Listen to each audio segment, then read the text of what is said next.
Hello, everybody. Welcome to Score to Live. Michael Swisher with Coach John Hardaway as we come to you from State Fair Arena at the end of Semifinal Friday, a long day of 8 games. This is the 4A video for Semifinal Friday. And, Coach, let's start with the girls. And we're getting a state championship rematch as it's going to be number 1 Fort Gibson versus number 2 Hara. Of course, it was Hara that pulled off the upset last year, 54-47, ended Fort Gibson's undefeated season, and Coach Jerry Walker retired after that, or resigned as the basketball coach. Coach Chuck London took over.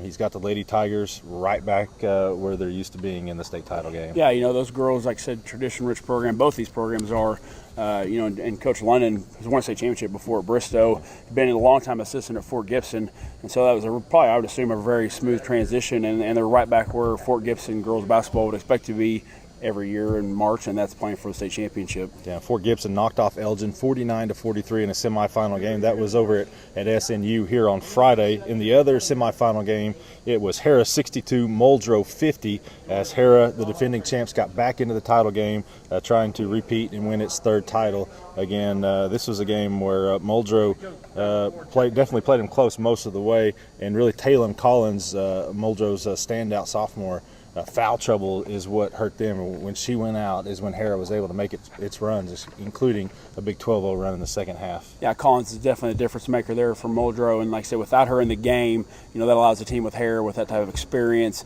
and the type of players they have to probably push out the lead and eventually to prevail at the end of the game. Collins did have 18 points and 10 rebounds, but it was number 2 Hara that moved on. And, we're kind of joking about this. That's a rematch of a 3rd-place game from earlier in this year. Pretty rare, I would assume. At the Fort Gibson tournament. Fort Gibson did win that one 54-50 on January 20th. They get the rematch here, and it will decide the gold ball here at 2 o'clock at State Fair Arena. On the boys' side, I believe this is another matchup that everybody has been wanting to see this year, and it's going to be the defending champion, the Kingfisher Yellow Jackets, taking on number 4 Heritage Hall. Normally they've played each other by now. This year they did not. Heritage Hall's always been in Kingfisher's tournament. Sometimes they match up there. Sometimes they're usually in the same area. It hasn't happened this year. It's going to decide the state championship. And you talk about some dominant wins. Let's start with Heritage Hall.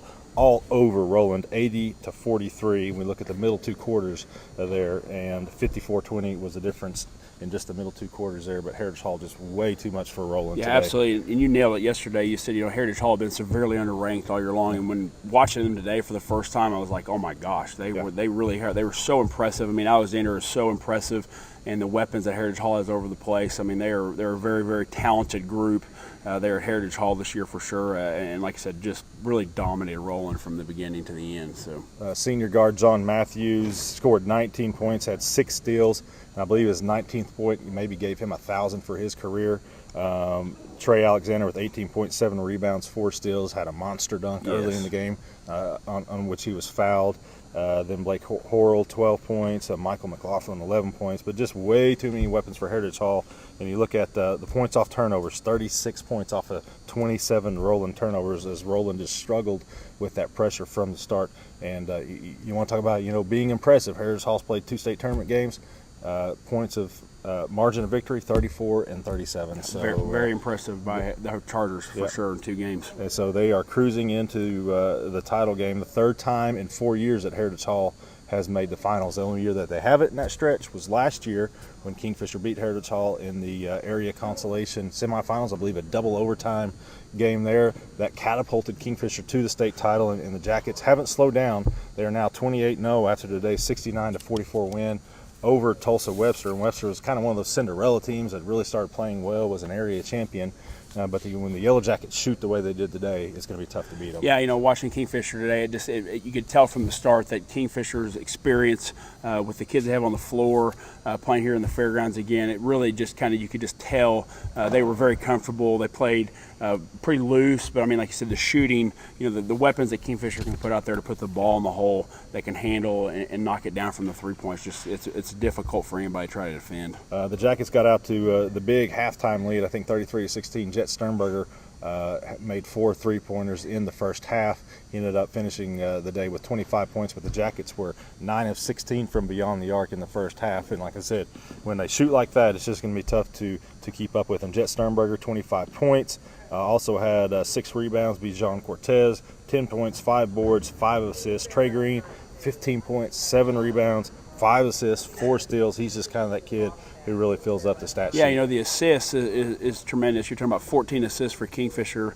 Like I said, the way they were able to pass the ball and they run their offense when they're doing their dribble drive and they're driving there and kicking out to those shooters. I mean, it's really fun to watch as a basketball coach, them execute on the offensive end. Ada did an excellent job of covering that in the quarterfinals. Webster not so much. David Ward, the standout for Webster, 20 points, 11 rebounds, but no other Webster player scored more than 6 points.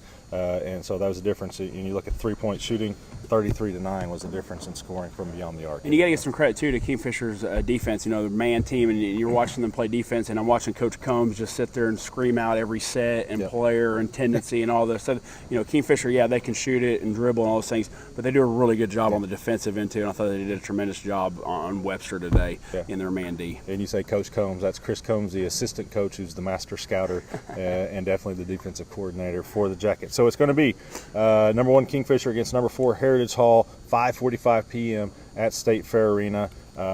And on the girls' side, number 1 Fort Gibson, number 2 Hera, 2 p.m. Picks in these 2 games?